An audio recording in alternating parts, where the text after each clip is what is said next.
DLP, data loss prevention या फिर data leakage prevention. क्या होता है भाई DLP? सो DLP का अगर समझना है तो डेटा लॉस प्रिवेंशन या data leakage prevention is a software part of your framework, is a comprehensive content aware solution that discover, monitor and protect confidential data wherever it is stored or used across network, storage and endpoint system। ठीक है, ये हो गया definition हो गई DLP की। अभी DLP को थ्री भागों में कैसे डिफ्रेंशिएट किया गया है। सबसे पहले हम जो बात करते हैं वो आता है डिस्कवर, सर्च करता है वो, ठीक है, इसको बोलते हैं हम डिस्कवर। उसके बाद क्या होता है, एक बार डिस्कवर हो गया देन उसके बाद मॉनिटर। सो हमारे पास ये मशीन है, we just doing the monitoring. Monitor में क्या करेंगे, एक रूल्स बनाएंगे जहां पर हम रूल्स कंडीशन रखेंगे। कंडीशन में ये रखेंगे कि अगर IP address XYZ IP address is equal to match then data should be block या फिर ओनली मॉनिटर करना है, ठीक है। थर्ड उसके बाद आता है हमारा प्रोटेक्ट, जहां पर हमको डेटा को प्रोटेक्ट करना है, ठीक है, प्रोटेक्ट। ये हो गया। ये समझने के बाद मतलब डेटा के 3 इंपॉर्टेंट कंपोनेंट्स लेयर्स के बारे में बता रहा हूँ, डिस्कवरी, मॉनिटर्ड एंड प्रोटेक्ट, ये हमने समझ लिया। अभी ये समझने के बाद let me clarify very easily इन तीनों का use, data in motion and data at rest कैसे होता है उसके बारे में डिस्कस करता हूं मैं। अभी यहां पर मैं आपको बताता हूं, देखिए अगर मैं बात करता हूं डेटा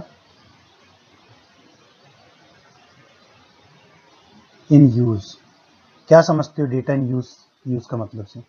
डेटा इन यूज का मतलब ये होता है active data under constant changes stored physical in database, data warehouse, spreadsheet extra. मतलब ये आपकी मशीन है, ठीक है, नंबर 1।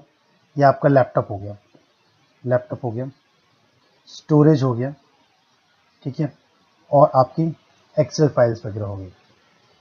सो लैपटॉप में जो भी आपका क्रिटिकल डेटा रखा हुआ है वो कंटिन्यू राइट हो रहा है, आप उसको ओपन करेंगे, रीड करेंगे। स्टोरेज है, स्टोरेज से डेटा आप कंटिन्यू लेंगे, उसमें स्टोर करेंगे, नया डेटा आएगा, कॉपी करेंगे, पेस्ट करेंगे, ठीक है। ये आपकी स्प्रेडशीट होगी, स्प्रेडशीट में आप कुछ रिटर्न राइटिंग करेंगे। ये हो गया डेटा इन यूज, ठीक है। ये टर्म समझना जरूरी है in order to understand DLP, right. अभी मैं अगर बात करता हूं, इसको मैं रफ कर लेता हूं, डेटा इन यूज आपको समझ में आ गया है। Now I will talk about data in motion.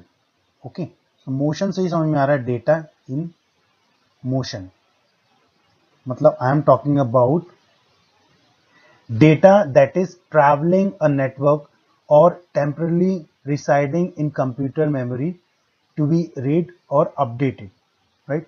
सो यहां पर ये नेटवर्क है, ये फॉर एग्जांपल ये आपका मशीन है, लैपटॉप है, ये LT है, आपने डेटा सेंड किया, नेटवर्क है, ये NTP है, ये क्लाउड है। डेटा आपका ट्रांसफर हो रहा है, data travelling to a network और temporary residing in a computer memory, मतलब यहां पर है, आपके लैपटॉप में भी है, जो कंटिन्यू रीड हो रहा है, वो डेटा कंटिन्यू रीड हो रहा है, ये कहलाता है डेटा इन मोशन। DLP में ये कहलाता है डेटा इन मोशन, ठीक है। अभी डिटेल में समझेंगे डेटा इन मोशन के टाइप क्या होते हैं, ठीक है। नेक्स्ट हम बात करने वाले हैं data at rest. Data at rest, data at rest का मतलब क्या होता है, inactive data stored physically in database, data warehouse, spreadsheet, archive, tape, offsite backup etcetera, ठीक है। सो ये आपका डेटा स्टोर में रखा हुआ है, नॉट इन यूज। फिजिकली आपने कहीं वेयर हाउस पे रखा हुआ है डेटा को, या डेटा आपने कैप्ट करके रखा हुआ है कोई लाइक अलमीरा, जहां पर फिजिकल भी डेटा होता है। टेप पे डेटा रखा है, टेप ड्राइव पे रखा हो, या फिर ऑफ साइड बैकअप एक्सेप्टर पे रखा हुआ है, तो वो जाता है आपका डेटा एट रेस्ट। ठीक है, ये हो गया डेटा एट रेस्ट। सो ये क्लैरिटी हो गई हमको। अगर if anyone is asking you data in motion, data in use या डेटा एट रेस्ट क्या होता है, सो इसका आपके पास आंसर रेडी होना चाहिए and you should know that. अब ये तो समझ में आ गया। अब इसके बाद चैनल को समझते हैं, डीएलपी के चैनल। तो डीएलपी के 3 चैनल्स होते हैं। सबसे पहले मैं बात करता हूं एंड पॉइंट चैनल, फिर उसके बाद होता है नेटवर्क, एंड उसके बाद होता है स्टोरेज। बताओ इसके बाहर है क्या कुछ डेटा? इसके बाहर कहीं जाएगा आपका? नेटवर्क की बात करें तो इंटरनल एक्सटर्नल सारा हो गया। एंड पॉइंट की बात करें आपके लैपटॉप, डेस्कटॉप, सर्वर्स हो गया। स्टोरेज का XYZ, ऑल स्टोरेज। ठीक है, and the intention is, the motive is, and the milestone is to protect your data. तो ये 3 आपके चैनल्स हैं। 3 चैनल्स में एंड पॉइंट की बात करते हैं। एंड पॉइंट में क्या जाएगा आपका? सबसे पहले USB CD, ठीक है, प्रिंटर, फैक्स, ठीक है, फैक्स आ गया। उसके बाद क्या आ गया आपका? नेटवर्क शेयर ड्राइव वगैरह आपके मशीन में मैप होती है ना, तो एंड पॉइंट में आएगा वो। एंड देन उसके बाद स्टोर्ड डेटा, आपने जो अपनी ड्राइव में स्टोर करके रखा डेटा। USB हो गया, प्रिंट फैक्स हो गया, नेटवर्क शेयर ड्राइव हो गया, स्टोरेज हो गया। ठीक है, नेटवर्क की बात करते हैं। नेटवर्क में सबसे पहले क्या जाएगा आपका? ईमेल आ गया आपका, वेब मेल आ गया, web mail, HTTP and HTTPS और FTP, और क्या जाएगा? IM। मैं IM की जब बात करता हूं, इंस्टेंट मैसेजिंग की, उसमें व्हाट्सएप भी आ जाएगा आपका, याहू भी आ जाएगा, और जो भी आप कम्युनिकेशन के लिए इंटरनल अपने ऑर्गेनाइजेशन में यूज करते हो, वो सारे कम्युनिकेशन के चैनल्स इसमें आ जाएंगे। लास्ट आता है स्टोरेज। तो स्टोरेज में क्या जाएगा आपका? फाइल सर्वर आएगा पहले, तो फाइल सर्वर, एक्सचेंज, अगर शेयर पॉइंट यूज करते हैं आप तो शेयर पॉइंट में भी काफी डेटा स्टोर किया जाता है। वेब सर्वर्स हो गया आपका, web server, and database finally. ये सब स्टोरेज में रहता है। थोड़ा राइटिंग क्लियर समझ में नहीं आ रही होगी, but you understood the concept, मैं एग्जैक्टली यहां पर क्या बात करने वाला हूं। ठीक है, सो ये सब चीज होती है। इसके बीच में आता है डीएलपी पॉलिसी, जो मॉनिटरिंग करती है एंड प्रिवेंशन करती है एंड डिस्कवरी करती है एंड प्रोटेक्ट करती है। ये तीनों चैनल के अंतर्गत ये सारी प्रोसेस होती है। मॉनिटरिंग होती है, प्रिवेंशन होता है, डिस्कवरी भी होती है, प्रोटेक्शन भी होता है। ठीक है, अभी सबसे इंपॉर्टेंट हम बात करते हैं station and detection part. So आपका एक सर्वर रहेगा which act as a enforce server. Enforce server मतलब जितनी भी डीएलपी की पॉलिसीज रहेंगी, जो भी इंसिडेंट जनरेट होंगे वायलेशंस के, या जो भी चेंजेस होंगे, वो आपके एनफोर्स में आएंगे। And your enforce is connected to database, DB. Database में आपका पूरी इंफॉर्मेशन रहती है फॉरेंसिक की और इंसिडेंट की, वो मैं बताता हूँ आपको। डेटाबेस कुछ भी हो सकता है, लाइक आपका एसक्यूएल भी हो सकता है और ओरेकल भी हो सकता है, राइट। सिमेंटेक का यूज कर रहे हैं तो ओरेकल यूज करेंगे आप। फोर्स पॉइंट का तो उसमें एसक्यूएल आ जाएगा। ये हो गया, राइट। अभी उसके बाद डिटेक्शन की बात करता हूं मैं। डिटेक्शन की बात करता हूं, तो डिटेक्शन में आपका नेटवर्क डिस्कवर, ठीक है, और नेटवर्क प्रोटेक्ट। ठीक है, एंड पॉइंट की बात करता हूं तो and point prevent and and point discover. ठीक है, सो नेटवर्क में आपका प्रोटेक्शन के पहले डिस्कवर होगा कौन सा इंपॉर्टेंट डेटा है, एंड देन उसके बाद उसको प्रोटेक्ट करेगा। एंड पॉइंट में भी वो डिस्कवर करेगा आपके पूरे सारे एंड पॉइंट चैनल जो मैंने प्रीवियसली बताया, और उसके अकॉर्डिंगली उसको प्रोटेक्ट करेगा। उसके अलावा नेटवर्क प्रिवेंट फॉर ईमेल होता है, network prevent for email and network prevent for web. उसके बाद जो नेक्स्ट आता है वो आता है नेटवर्क मॉनिटर। नेटवर्क मॉनिटर की बात करते हैं, मतलब हम we are talking about spanning और टैप जो स्टोरेज रहता है, नेटवर्क मॉनिटर, राइट, ये हमने समझ लिया। सो ये सारे जो डिटेक्शन मेथड्स रहती हैं ये सबसे इंपॉर्टेंट रहती है। अभी एंड पॉइंट में मैं आपको बात करता हूँ। अभी तो आपने ये नेटवर्क डिस्कवर ये समझ लिया। तो जो नेटवर्क डिस्कवर की बात करता हूँ, तो I am talking about storage data at rest की बात करूँ, जहां पर scan and protect data which is residing in stored repository, example public and private database. So ये हो गया।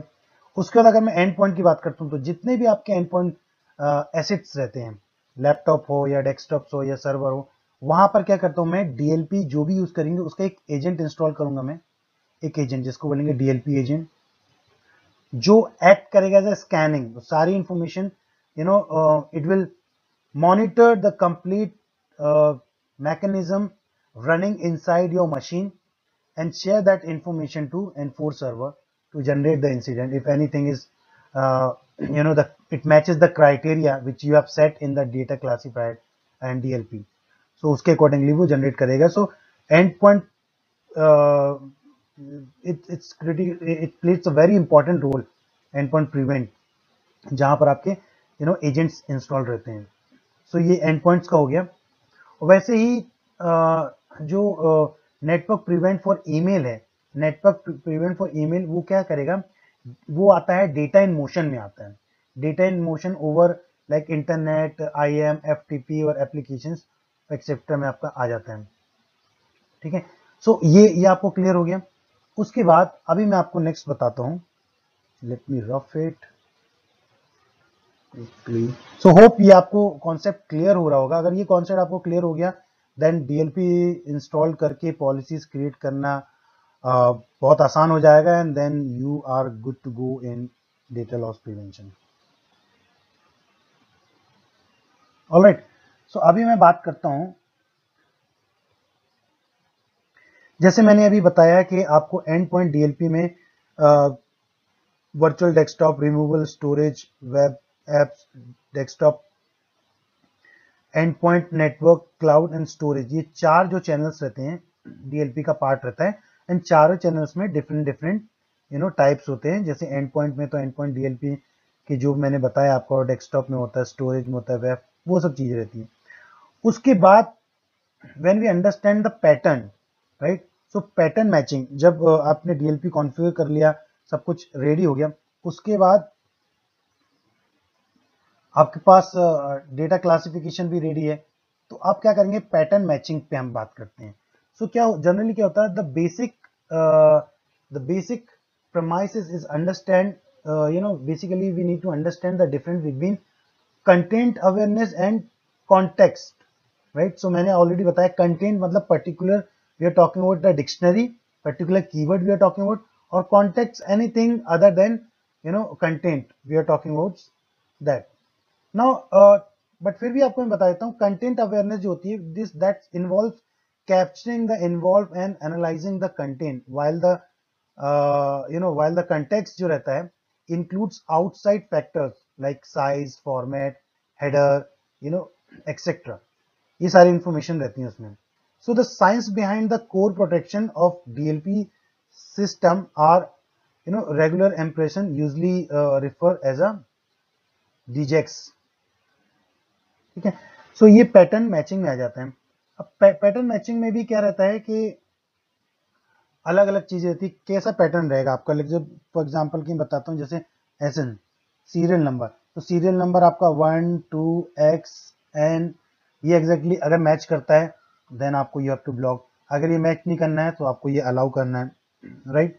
और कीवर्ड्स मैचिंग जो रहती है, कीवर्ड मैचिंग बेसिकली जो रहता है आपका सोशल सिक्योरिटी नंबर जो हो गया आपका SSN हो गया, सॉक हो गया, एंड देन SSN हो गया, SSN हैश हो गया, SSID, ये सब कीवर्ड्स रहते हैं, right, that will help you to create the pattern matching, and then उसके अकॉर्डिंगली आप ये क्रिएट कर सकते हैं। नेक्स्ट आता है आपका फिंगरप्रिंट्स। तो मैं फिंगरप्रिंट्स के बारे में आपको थोड़ा सा डिटेल में बताता हूँ।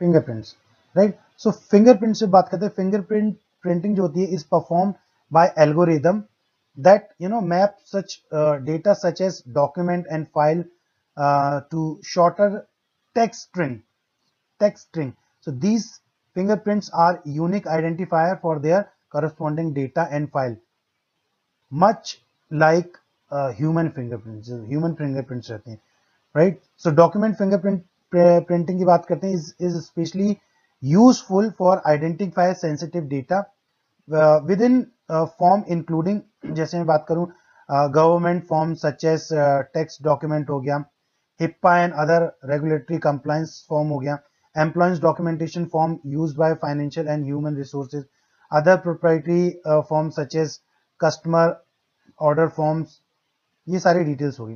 फिंगरप्रिंट्स में दो इंपॉर्टेंट पार्ट आते हैं, EDM और IDM। सो EDM और IDM क्या होता है? EDM जो रहता है, EDM detects content bye fingerprinting structured data source including database, directories, servers और अदर स्ट्रक्चर्ड डेटा फाइल। और जो IDM रहता है मतलब इंडेक्स्ड डॉक्यूमेंट मैचिंग बोलते हैं उसको, आइडिया जो रहता है that applies fingerprinting methods to detect confidential data stored in unstructured data. देखिए अनस्ट्रक्चर्ड डेटा की हम जो बात की थी उसको वो क्या करता है, वो उसको डिटेक्ट करता है, including Microsoft Office documents, PDF and binary file such as JPG हो गया, CAD डैक डिजाइन हो गया, मल्टीपल फाइल्स हो गया, ये जो रहता है आपका इसके फिंगरप्रिंटिंग के अंतर्गत आता है। उसके बाद मैं अगर बात करूं तो रिसर्च मल्टीपल वेंडर्स की अगर बात करें, नेक्स्ट आप क्या करोगे कि मल्टीपल वेंडर्स, कौन सा वेंडर्स अच्छा रहेगा, define your expectation for DLP in your organization, consult with peer in your industry and find out who they are using DLP and why they are using DLP, gather lots of information about DLP vendor like Symantec best रहेगा, Forcepoint best रहेगा या other third party best रहेगा, and उसके हिसाब से एक बार हो जाएगा then define incident response and remediation. आप एंटरप्राइज DLP जो रहेगा is not simply a tool, it's a complete framework, जैसे मैं बताया it's a framework, it's a program. Okay, downfall of many DLP installation is poor planning for incident triage, जैसे मैंने बताया कि फॉल्स पॉजिटिव जनरेट होंगे, काफी डिफरेंट इश्यूज होंगे। सो एंटायर DLP फ्रेमवर्क को जब आपने समझा, DLP फ्रेमवर्क को समझा, फ्रेमवर्क, सो फ्रेमवर्क में आपने आपका आपका डेटा क्लासिफिकेशन आपने समझा, उसके बाद डेटा टैगिंग समझा, डेटा टैगिंग समझने के बाद then data classification, data tagging and उसके बाद डेटा डिस्कवरी समझा, एंड देन उसके बाद आपने DLP को समझा। तो ये जब एंटायर फ्रेमवर्क फ्लो समझेंगे देन DLP में policies creation it's a very easy job and you can do that, right. Then आप उसके बाद बाकी की इंफॉर्मेशन आराम से गैदर कर सकते हो, जैसे इंप्लीमेंट करेंगे हम DLP डेटा एट रेस्ट, वो कैसे करेंगे, उसके बाद implement DLP network and endpoint. So ये सारी इंफॉर्मेशन जब एक बार मिल जाती है तब आपका फ्रेमवर्क कंप्लीट हो जाता है and then you are good to go for the implementation. I will try in the next video to install DLP and I'll show you what is data at rest, data in motion and data in use। so आपको और भी clear समझ में आ जाएगा, उसके अंदर की जो कंटेंट पॉलिसीज है वो बनाएंगे you will get the better idea. अभी के लिए इतना ही दोस्तों, thank you so much, have a good day. I hope ये वीडियो आपको पसंद आया होगा फ्रेंड्स। अगर वीडियो आपको पसंद आया तो प्लीज़ रिक्वेस्ट करूंगा कि लाइक करिए, सब्सक्राइब कीजिए, और thank you so much for watching this video. Thank you so much guys.